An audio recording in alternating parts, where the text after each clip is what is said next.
Ambassador Zexatoral's four hearts beat rapidly as he watched the human ship dock with the harmonic accord. The massive diplomatic vessel of the Galactic Concord had been positioned at the edge of Earth's solar system, a neutral location for this historic first meeting.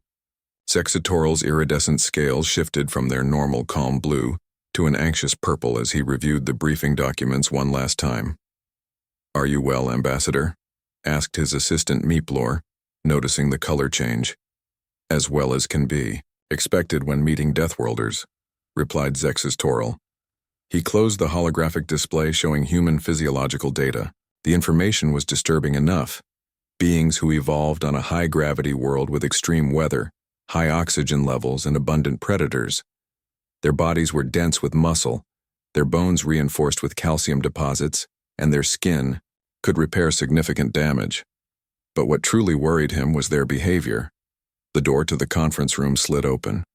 22 representatives from the various species of the Galactic Concord stood or hovered around the large oval table.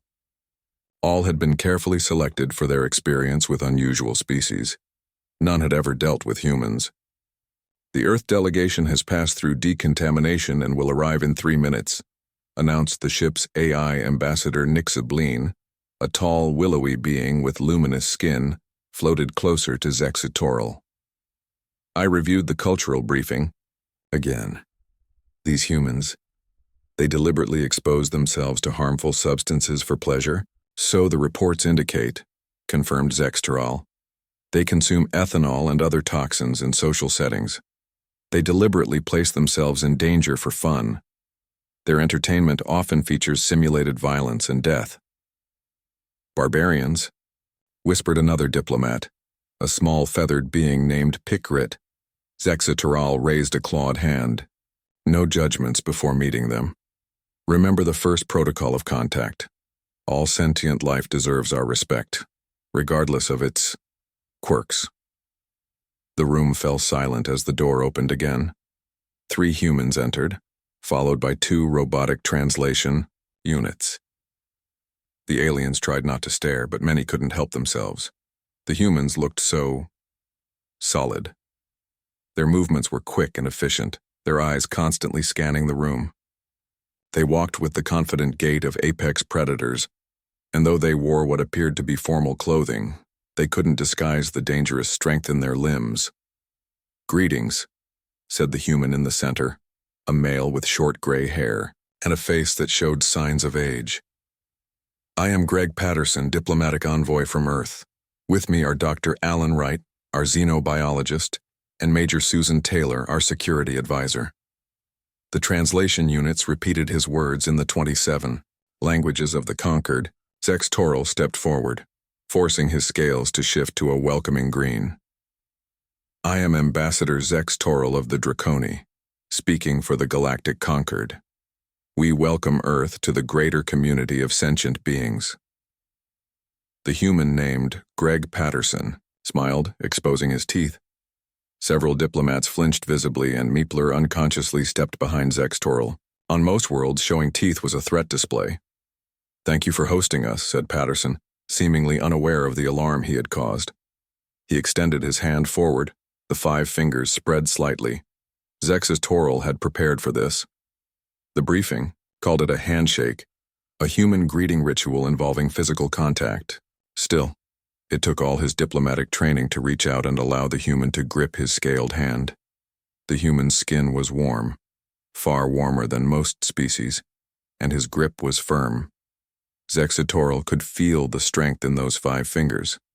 Strength that could easily crush the bones of many species represented in the room. "We have prepared refreshments suitable for human physiology," said Zexatoral, gesturing to a table at the side of the room. "Perhaps we can speak informally before beginning." "Official discussions." "Sounds great," said Major Taylor, the female human. She moved with the careful precision that Zextoral recognized from military personnel across many worlds. Her eyes never stopped scanning the room, assessing threats and exits. The briefing had mentioned that humans maintained standing armies. Another concerning fact. As the human delegation moved toward the refreshment table, Ambassador Nixableen leaned close to Zexatoral. "The female soldier, did you see how she watched us? As if we might attack?" They evolved as both predator and prey, whispered Zexitoral. Caution is in their nature. At the refreshment table, Dr. Wright was examining the food with undisguised curiosity. This is fascinating, he said, lifting a gelatinous cube with a utensil. Protein-based, but not from animal tissue? Correct, said the nutrition specialist, a round being named Globrot.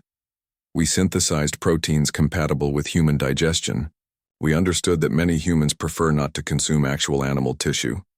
Some do, some don't, replied Dr. Wright with another of those alarming teeth exposures. I'm not picky myself. Globrot's skin paled slightly at the casual reference to consuming flesh. Meanwhile, Major Taylor had accepted a cup of liquid and was sniffing it carefully. What's this? She asked. A mild stimulant beverage, similar to your coffee, explained Meepler. Though considerably weaker, of course. The human took a sip and nodded. It's good, but you're right. Pretty mild. Our standard stimulant would cause cardiac arrest in most species, offered Globrot, trying to be helpful. Major Taylor looked surprised. Really? I usually have 4 or 5 strong coffees just to start my day. A ripple of unease passed through the alien delegates nearby. A species that routinely consumed near-toxic levels of stimulants was disturbing news. Greg Patterson had moved to the main conference table and was reviewing the agenda on a datapad. I see we're scheduled for 3 days of preliminary talks, he noted. We can extend if needed, but Earth is eager to establish formal relations as quickly as possible. Zexitoral joined him at the table. The Concord does not rush diplomatic matters, Mr. Patterson. Some species represented here took decades to complete their entry negotiations. I understand, said Patterson smoothly. But humans tend to be efficient. Before Zexitoral could respond, an alarm blared through the ship. Red lights flashed along the walls and the ship's AI spoke. Warning, unknown vessel approaching at high velocity. Defensive systems activated. The reaction from the humans was immediate and alarming. Major Taylor moved with shocking speed, positioning herself between her colleagues and the door. Her hand went to her hip, where Zexitoral suspected a weapon would have been if they hadn't been required to disarm before. Boarding. Status report, demanded Patterson, his voice suddenly hard and commanding. Several alien diplomats backed away from the humans, alarmed by their swift transformation from polite guests to potential threats. It appears to be a Vexcar scout ship, announced the ship's AI. They are not responding to hails. The Vexcar, whispered Meeplor fearfully. They've attacked 3 Concord outposts in the past cycle. The human xenobiologist, Dr. Wright, looked curious rather than afraid. Who are the Vexcar?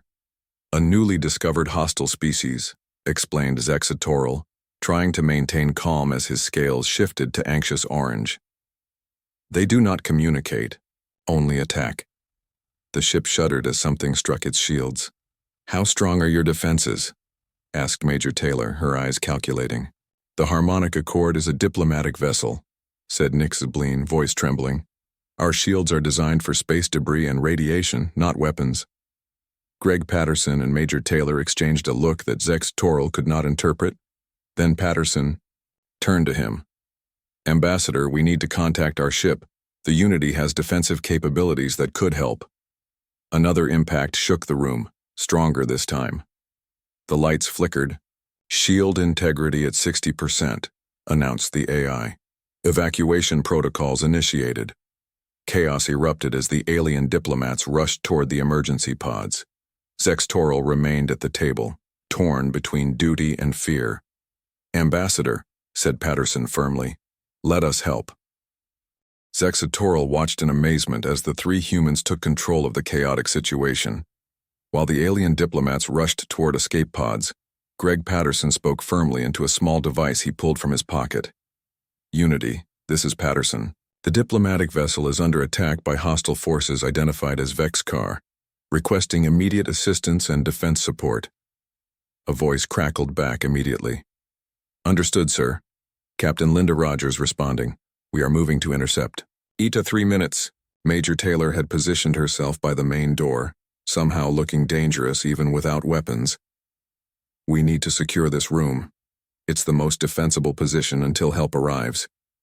Dr. Wright was examining the ship's systems on a wall terminal. The Vexcar ship is small but heavily armed. Their weapons are targeting the harmonic Accord's engine sections. "How are you accessing our systems?" asked Meepler, who had frozen in place rather than joining the evacuation. "Your security protocols are simple," replied Dr. Wright without looking up. "I've worked with more complex systems on children's toys."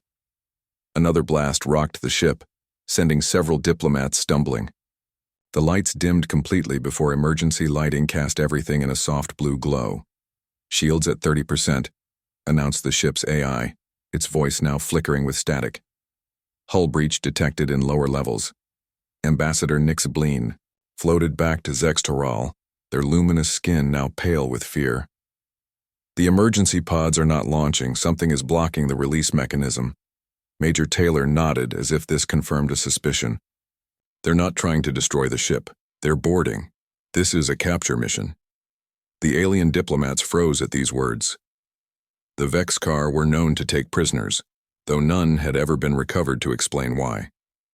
"Ambassador," said Patterson, turning to Zextoral, "does this vessel have any security personnel?"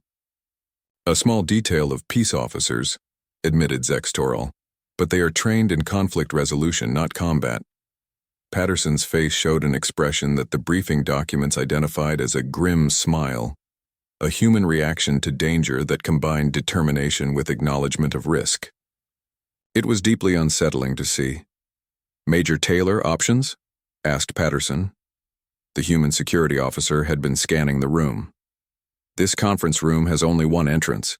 Thick walls, independent life support. We can hold here until the Unity arrives, but we'll need to barricade that door." Without waiting for agreement, she began moving the heavy conference table toward the entrance.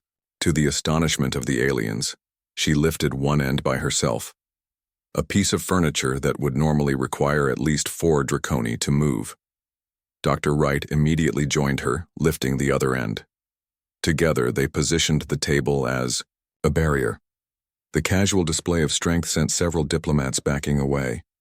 "The humans are going to fight?" whispered Pickrit, feathers quivering. "Against armed raiders?" "They evolved as persistence predators," Zextoral reminded the group. "Physical confrontation is part of their history." The ship shuddered again, but not from weapons fire. This was the distinctive vibration of docking clamps attaching to the hull. "They've made contact," said Major Taylor. She had picked up a decorative metal rod from a wall display and was testing its weight and balance. Somehow the ornamental item now looked deadly in her hands. Patterson turned to the gathered alien diplomats. "Everyone find cover behind the furniture. Stay low and away from the door." Most of the aliens obeyed without question, their species' natural instincts for self-preservation overriding any offense at being commanded by a newcomer. Zextoral found himself crouching behind a storage unit with Nix Bleen and Meepler. "What about the peace officers?" asked Nix Bleen. A sound from Patterson's communication device answered. "This is Security Chief Gloop. Vexcar boarding parties have breached level 3. We are outnumbered and retreating to safe zones." "How many attackers?" asked Major Taylor. "At least 20. "Heavily armed," came the reply before the line went dead. Dr. Wright had been working at the wall terminal. "I've sealed all the passages leading to this section, but they'll get through eventually." "The Unity will be here in 90 seconds, said Patterson calmly. "We just need to hold until then." A loud bang echoed from the corridor outside, followed by the sound of something cutting through metal. The Vexcar were approaching. To the amazement of the alien diplomats, the humans did not appear frightened. Instead, they moved with focused purpose. Major Taylor positioned herself behind the barricade, metal rod ready. Dr. Wright continued working on the ship's systems while Patterson moved among the aliens, speaking reassuringly. "Stay down and stay quiet," he told them. "Our ship is heavily armed and will be here soon." "They're through the first seal," announced Dr. Wright, watching the security feed. 12 Vexcar, armed with cutting tools and energy weapons. For the first time, the aliens got a clear look at their attackers on the security screen. The Vexcar were insectoid beings with armored exoskeletons and multiple limbs. Their faceted eyes glowed red in the emergency lighting. Those armored, Sections look vulnerable at the joints, observed Major Taylor, studying them with analytical calm, and their upper limbs are their primary weapons. Zexitoral was stunned by her reaction. Most species would focus on escape when faced with such predators. The human was planning how to fight them. Another loud crash came from outside the door. Much closer now. 20 seconds to door breach, said Dr. Wright, still remarkably composed. Patterson joined Major Taylor at the barricade. He had found another potential weapon, a metal chair leg that had broken off during the attack. 10 seconds, called Dr. Wright. The aliens huddled deeper into their hiding places. Zexitoral felt his scales shift to the pale yellow of extreme fear, yet the human stood ready, appearing almost eager for the confrontation. Just as the door began to glow red from cutting tools on the other side, a new sound filled the air, the distinctive hum of powerful engines. "The Unity has arrived," announced Patterson with that unsettling smile again. The ship's AI spoke, its voice stronger now. "Unknown vessel detected. Earthship Unity has taken position between the Harmonic Accord and the Vexcar vessel." The cutting at the door stopped abruptly. Through the security feed, they watched the Vexcar boarders receive some communication, then retreat rapidly back the way they had come. "The Unity is hailing the Vexcar ship," said Dr. Wright, listening to the ship's communications. "They're ordering them to release docking clamps and withdraw." "And if they don't?" asked Nixableen nervously. "Then they'll learn why humans haven't had a successful invasion of our planet in over 100 years, said Major Taylor, still holding her makeshift weapon. A tense minute passed before they felt the shudder of docking clamps releasing. The security feed showed the Vexicar retreating to their ship. "The Vexicar vessel is pulling away," announced the AI. "Earthship Unity reports they are tracking them until they leave the system." A collective sigh of relief passed through the alien diplomats. Many emerged shakily from their hiding places. The immediate danger was past, but something new had taken its place. A profound unease about these humans who faced deadly danger with such composure. Zexitoral watched as Major Taylor casually set aside her weapon and helped a trembling Pikrit to his feet. Dr. Wright returned to examining the ship's systems as if nothing unusual had happened, and Patterson was already on his communication device, reporting the situation in calm, measured tones. "Is this normal behavior for your species?" Zexitoral finally asked. Patterson looked genuinely confused by the question. "We protected allies in danger. That's what humans do." "You were prepared to fight superior numbers of armed attackers with furniture," said Nixableen, their voice filled with disbelief. Major Taylor shrugged. "Wouldn't be the first time." The day after the Vexcar attack, the Harmonic Accord limped toward the safety of a Concord repair station. The human ship Unity flew alongside as an escort. In the main dining hall, alien diplomats gathered to recover from the shock and continue discussions. Now with an expanded human delegation, Captain Linda Rogers of the Unity had joined the talks, along with ship doctor Olivia Nelson and communications officer Jack Howard. They sat with the original 3 humans at a large table, surrounded by curious alien diplomats who kept a noticeably greater distance than before. "We thank you for your assistance against the Vexcar," said Ambassador Zexitoral formally. His scales had returned to their normal blue, but occasionally flickered to anxious purple when he looked directly at the humans. "It was our duty to help," replied Captain Rogers. She was a tall woman with short brown hair and the same steady confidence all the humans seemed to share. "The Vexcar fled to the edge of the system, but will maintain watch until you reach the repair station." Ambassador Nixableen floated nervously at the edge of the gathering. "This is the 3rd Vexcar attack on conquered vessels in recent weeks. They never communicated their intentions, just attack." Greg Patterson looked thoughtful.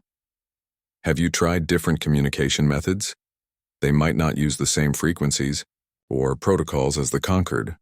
We've tried everything in our standard diplomatic package, said Meepler. They ignore all attempts." Jack Howard, the communications specialist, leaned forward with interest. "If I could study your communication attempts, I might spot something. Humans have experience with unusual communication barriers." Zexitoral nodded permission and Meepler transferred the data to a shared terminal. As Howard began studying the information, food service robots entered the dining hall with meal trays for everyone. "We've prepared nutritional options suitable for human physiology," explained the nutrition specialist Globrot. "Simple proteins and carbohydrates without toxic compounds." Dr. Nelson smiled as she examined the plain food cubes on her plate. "Thank you, but humans usually enjoy more on a variety in our meals. We brought some supplies from the Unity if that's acceptable." Before anyone could answer, Captain Rogers reached into a bag and pulled out several small containers. She opened one to reveal dried strips of some brown material. Another contained round-colored objects. "Beef jerky and trail mix," she explained, offering them to the other humans. "Standard emergency rations." "The brown items?" asked Pickrit with horrified fascination. "They are animal flesh?" "Dried and preserved, yes," confirmed Dr. Nelson casually. "High in protein and easy to store." Several aliens moved further back from the table. The concept of consuming other animals was disturbing to many species. Dr. Wright, noticing their reaction, tried to change the subject. "Your ship suffered significant damage. How long will repairs take?" "At least 3 cycles," said Nick Spleen. "The Vex car damaged our propulsion systems and artificial gravity generators." As if to confirm this, the ship lurched slightly, and the gravity flickered. Several diplomats grabbed onto furniture for support, but the humans barely seemed to notice. "Unstable gravity doesn't bother you?" asked Zexatoral with surprise. Major Taylor shrugged.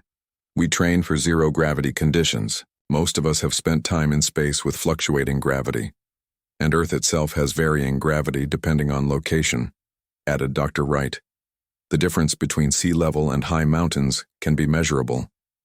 This casual mention of their adaptability to changing conditions sent another ripple of unease through the alien delegates. A species comfortable with environmental instability was rare and somewhat frightening. The ship lurched again, more severely this time. Lights flickered, and several food trays slid off tables. As gravity temporarily failed, many aliens found themselves floating helplessly. The humans reacted with surprising speed. Captain Rogers and Major Taylor immediately anchored themselves with their legs under table struts. Dr. Nelson grabbed a floating Pickrit before the small feathered alien could hit a wall. Patterson and Dr. Wright quickly caught loose objects that were flying through the air. "Engineering reports a complete failure of the gravity system," announced the ship's AI. "Emergency protocols activated." Jack Howard had managed to stay at his terminal by hooking his foot around its base. "According to the ship's schematics, there should be manual gravity controls in that panel," he said, pointing to a wall section. Dr. Wright pushed off a table, gliding smoothly across the room to the indicated panel. He opened it with practiced ease and examined the controls inside. "Simple enough system," he commented, making adjustments. "I'm restoring partial gravity to this section." Slowly, a gentle pull began returning everyone to the floor. It was much lighter than normal ship gravity, but enough to prevent free floating. "How did you know how to operate our technology?" asked Meepler, watching with amazement. "I studied your ship's systems yesterday," replied Dr. Wright, as if memorizing alien technology in a day was perfectly normal. "Your gravity generators use principles similar to early human gravity experiments." Captain Rogers was already on her communication device. "Engineering team from the Unity is standing by to assist with repairs if you'll accept our help," she told Zexatoral.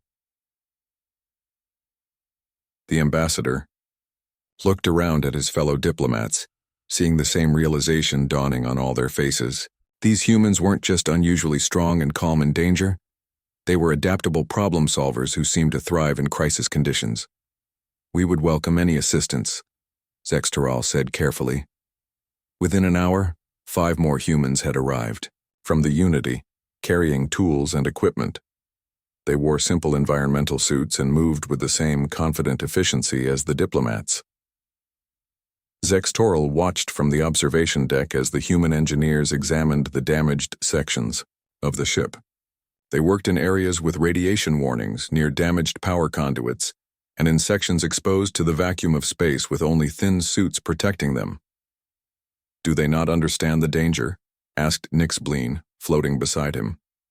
"They understand," said Zextoril slowly. "They simply don't fear it the way we do." Below them, a human engineer named Sam Ellis was explaining repairs to the ship's maintenance crew. "Your power couplings are overheating because the coolant system was damaged. We can bypass this section with a temporary line until you reach the repair station." The alien engineers listened with a mixture of respect and fear as the human outlined a repair plan that would require working in a highly radioactive area. "But the radiation levels exceed safety protocols," protested the chief engineer, a crystalline being named Sparklon. "Our suits can handle short exposures," Sam explained casually. "We'll rotate team members to limit individual exposure." "You would risk radiation poisoning to repair our ship?" asked Sparklon, crystal facets glowing with surprise. "It's a calculated risk," Sam replied with a shrug. "Besides, humans have pretty good cellular repair mechanisms for radiation damage." From the observation deck, Nix Bleen shuddered. "They expose themselves to deadly radiation and call it a calculated risk. What kind of world produced such beings?" "A dangerous one," replied Zextoril. "Remember the briefing? Earth has everything from crushing ocean depths to thin mountain air, from burning deserts to frozen wastelands. They evolved with thousands of predators, natural disasters, and extreme climate variations. And now they're among us," whispered Nix Bleen. They watched as the human repair team moved to the damaged section, their headlamps visible through the transparent hull sections as they began working in the radioactive area. "The diplomatic summit must continue," said Zextoril finally. "But I believe our approach must change. These humans are unlike any species we've encountered before." "What will you recommend to the Conquered Council?" asked Nix Bleen. Zextoril's scales shifted to a thoughtful green-blue pattern. "That we ensure humans see us as friends, not potential threats. I wouldn't want Earth as an enemy." Below them, the human engineers had already completed the first phase of repairs, working at a pace that the ship's alien crew found astonishing. In just hours, they had accomplished what would normally take days. "Their help is valuable," admitted Nix Bleen. "Yes," agreed Zextoril. "Let's just hope they never decide to stop being helpful." 3 days later, the Harmonic Accord docked at the massive Concord repair station. The humans had managed to fix the most critical systems, allowing the ship to reach safety. News of the humans' actions during the Vexcar attack had spread quickly, through the Concord communication channels. As a result, a crowd of curious aliens gathered to watch the human delegation disembark. Ambassador Zextoril led the diplomatic team through the main airlock. Behind him came the human representatives along with several key Concord officials. The observers kept a noticeable distance, their postures showing a mixture of fear and fascination. "Word travels fast," remarked Greg Patterson quietly to Zextoril. "I didn't expect such a reception." "Your actions against the Vexcar were unusual by Concord standards," replied the ambassador, his scales shifting to a diplomatic blue-green. "Most species would have hidden or surrendered when faced with such a threat." "Different evolutionary paths lead to different responses," said Dr. Wright with academic interest. "Your species evolved primarily as prey animals, correct?" Several nearby aliens flinched at the blunt assessment. The term prey animal was considered impolite in Concord society, where species were carefully not categorized by their evolutionary origins. "We prefer the term cautious conservationists," corrected Nix Bleen stiffly, their luminous skin pulsing with offense. Before Dr. Wright could respond, a new group approached through the crowd. These were high-ranking Concord officials, including Grand Counselor Vrock, a massive gas bladder being who floated above the ground in a shimmer of blue light. "Welcome to Central Station," said Vrock, voice bubbling through a translation device. "The Concord Council wishes to formally thank the humans for their assistance during the recent attack." Captain Rogers stepped forward. "Thank you, Counselor. Earth is pleased to help our new friends in the Concord." As the formal greetings continued, Major Taylor noticed something unusual. The station's security officers, identifiable by their silver Uniforms were positioned in greater numbers than seemed necessary for a diplomatic greeting. They watched the humans with particular intensity. "We're being assessed as a potential threat," she whispered to Patterson.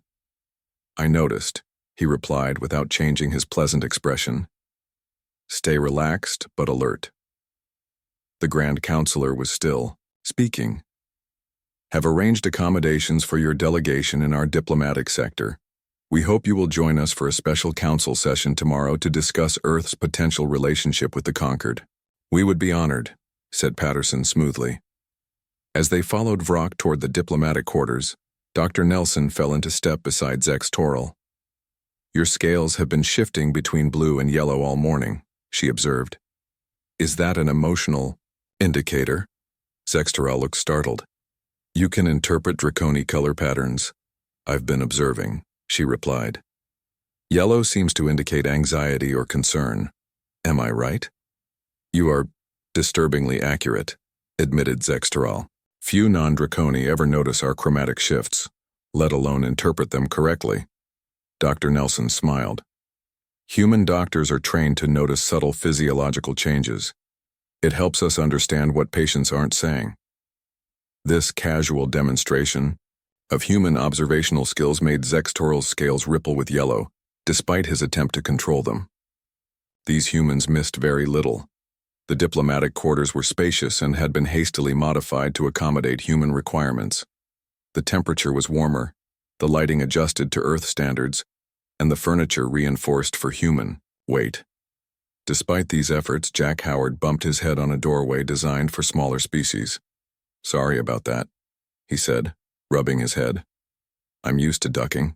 We will make further adjustments," promised the station manager, a thin insectoid being who seemed terrified of standing too close to the humans.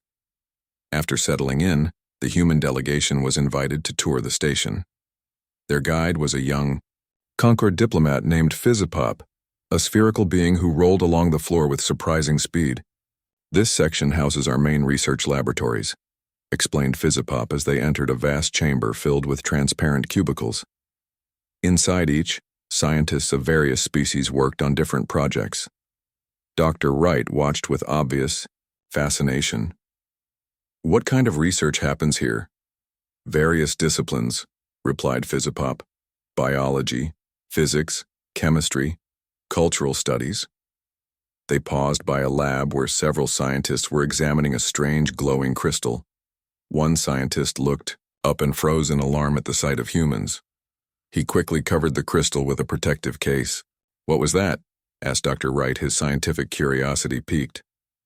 "Nothing of importance," said Fizzipop too quickly. "Just routine energy research." Major Taylor and Captain Rogers exchanged a glance. The hasty concealment suggested otherwise, as they continued the tour. They noticed similar reactions in other labs. Work would stop when the humans approached. Materials would be covered or hidden, and conversations would cease abruptly. "They're hiding their advanced technology from us," said Howard quietly to Patterson. "They think we're too primitive to be trusted with it." Patterson nodded slightly but kept his expression neutral. "Or too dangerous." The tour eventually led them to the station's central observation deck, a magnificent space with transparent walls that offered a spectacular view of the surrounding stars and nearby planets. "This is breathtaking," said Dr. Nelson, genuinely impressed by the vista. While the others admired the view, Major Taylor noticed something through a distant viewport. A section of the station appeared to be under heavy security, with armed guards and reinforced doors. "What's in that secured area?" she asked Fizzipop casually. The guide rotated nervously. "Military research. Not part of our tour, I'm afraid." Before anyone could ask more questions, alarms began blaring throughout the station. Red emergency lights flashed, and the station's AI spoke in multiple languages. "Alert. Unknown vessels approaching. Defensive status activated." The peaceful scene transformed instantly. Security personnel rushed to positions. Civilian aliens hurried toward shelter areas, and massive shield generators hummed to life around the station. "The Vex car?" asked Patterson sharply. Fizzipop had rolled to a communications panel.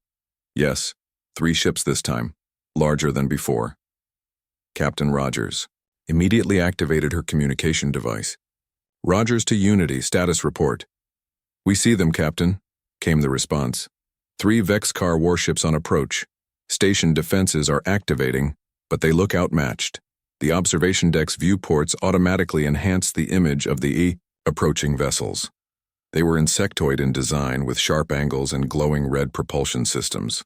Those ships are heavily armed, observed Major Taylor. This isn't a raid, it's an assault. The Concord officials who had gathered on the deck looked terrified. Grand Counselor Vrock was giving orders to evacuate essential personnel. What defenses does this station have? Asked Captain Rogers. Minimal, admitted Vrock reluctantly. We are a research and diplomatic facility, not a military installation. The first impacts shook the station as Vexcar weapons fire tested the shields. Shield. Integrity at 80%, announced the station AI. Estimated failure in 12 minutes at current attack levels. Patterson turned to his team. Suggestions? The Unity is outgunned against 3 warships, said Captain Rogers. But we could coordinate with station defenses to target the lead vessel. Or, said Howard thoughtfully, we could try to talk to them. Every alien on the deck stared at him in disbelief. The Vexcar do not communicate, stated Fizzipop flatly. 11 diplomatic attempts have failed. 11 attempts using Concord protocols, corrected Howard. But what if they communicate differently? During my analysis of your previous attempts, I noticed something interesting. Another impact rocked the station. Shields at 70%, warned the AI. Explain quickly, ordered Patterson. Howard moved to a communication terminal. The Vexcar ships emit unusual radiation patterns during attacks. I believe they might not use standard electromagnetic communications at all, but something closer to radiation pulses. You think their weapons fire is a form of communication? Asked Dr. Wright, eyes widening. It's possible, said Howard. Let me try something. Jack Howard worked quickly at the communication terminal, while the station shook from another Vexcar attack. The alien diplomats watched with a mixture of fear and confusion as his fingers flew across the unfamiliar controls. What exactly are you trying to do?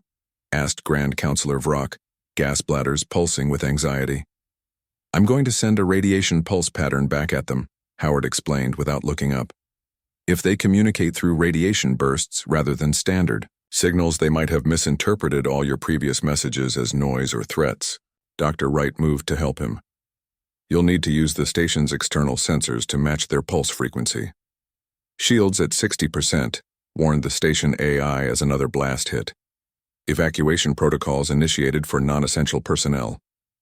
Around them, station staff rushed to emergency positions. Security teams moved into defensive formations near critical areas. This is madness, said Nick Spleen, their luminous skin flickering with distress. The Vexcar are mindless aggressors. They've attacked 17 conquered outposts in the past year alone. Have you ever wondered why? Asked Major Taylor calmly. Aggression usually has a reason behind it. Zexateral's scales shifted to a thoughtful blue-green. What reason could justify such attacks? Maybe they're trying to tell you something you can't hear, suggested Patterson. Or maybe they believe you attacked them first. This possibility had clearly never occurred to the aliens. They exchanged shocked glances as they considered it. Got it, said Howard suddenly. I've isolated their radiation pattern. It has a distinct mathematical structure, definitely a communication system. Can you send a response? Asked Captain Rogers. I think so, Howard replied. I'll send a simple mathematical sequence that indicates intelligence and peaceful intent. Universal concepts that should translate across species barriers. He programmed a series of radiation pulses, each one carefully calculated. Sending now. The station's external emitters fired a complex pattern of radiation toward the lead Vexcar ship.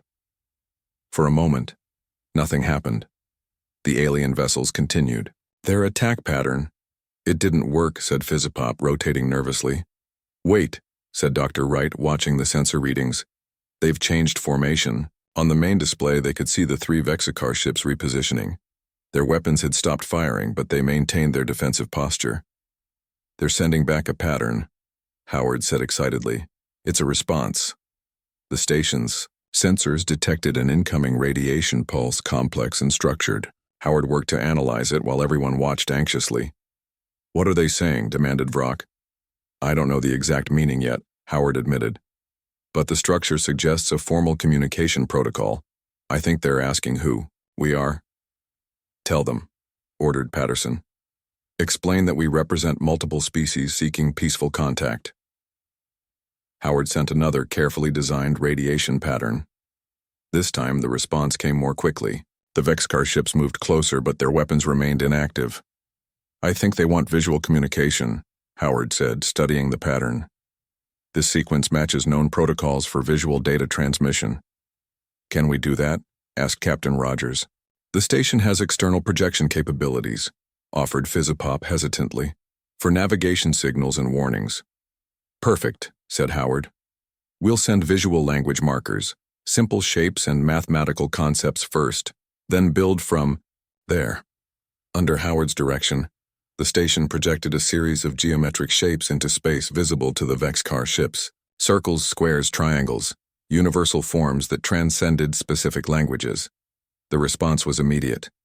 The lead Vexcar ship projected its own series of shapes, slightly modified from the human pattern. "They understand," exclaimed Dr. Wright. "They're establishing communication protocols." For the next 20 minutes, Howard worked with the station's systems to develop a basic visual language with the Vexcar. The alien ships remained in position, no longer attacking but not retreating either. "I think I understand now," Howard said eventually. "Their earlier attacks weren't aggression. They were attempts at communication. The radiation from their weapons is their natural form of speech. To them, our standard communication methods are completely undetectable." "You mean all this time they thought we were ignoring them?" asked Zexteral, scales rippling with shock. "Worse," said Dr. Wright grimly. "Your defensive shields block radiation. From their perspective, you were deliberately silencing their attempts to talk, while bombarding them with meaningless electromagnetic noise." A stunned silence fell over the observation deck as the implications became clear. Years of misunderstanding and conflict might have been based on nothing more than incompatible communication systems. Howard continued working with the visual interface. Slowly, simple concepts began to take shape: greetings, identity, purpose.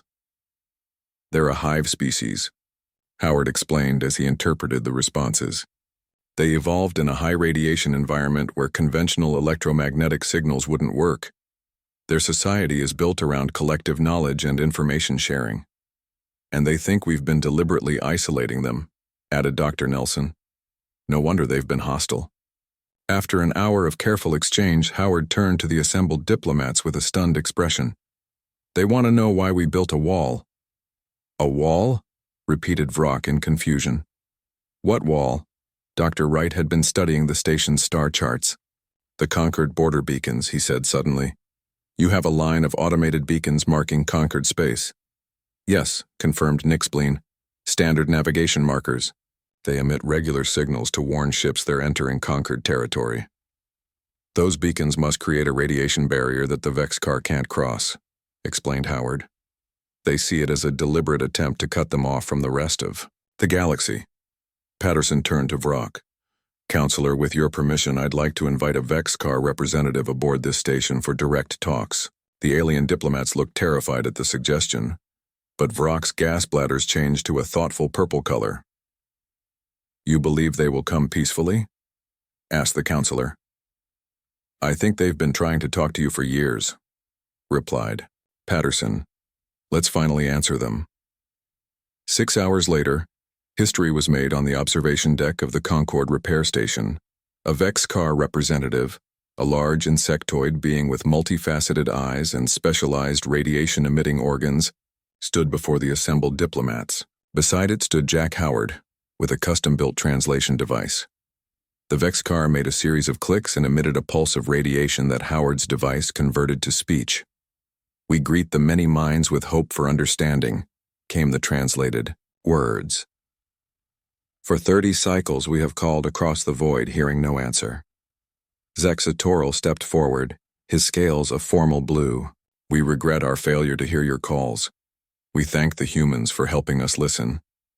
The Vexcar's compound eyes turned toward the human delegation. These new ones hear differently.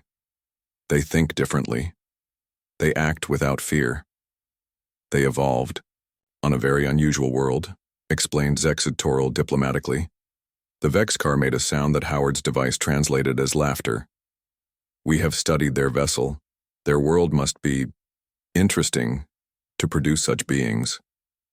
As the formal talks continued, Patterson moved to stand beside Zexatoral. It seems your diplomatic mission has expanded to include more than just Earth. The ambassador's scales shifted to a complex pattern of blue, green, and gold, a color combination Patterson had never seen before. This is why the Concord exists, said Zexatoral, to bring different species together in understanding, though I admit, we never expected humans would be the ones to teach us how to do it better. Greg Patterson smiled. Earth has a saying, sometimes you need an outside perspective to solve an inside problem. Around them, humans and aliens continued, building bridges across gaps of biology, evolution, and understanding, a process that would continue long after the diplomatic ship returned home.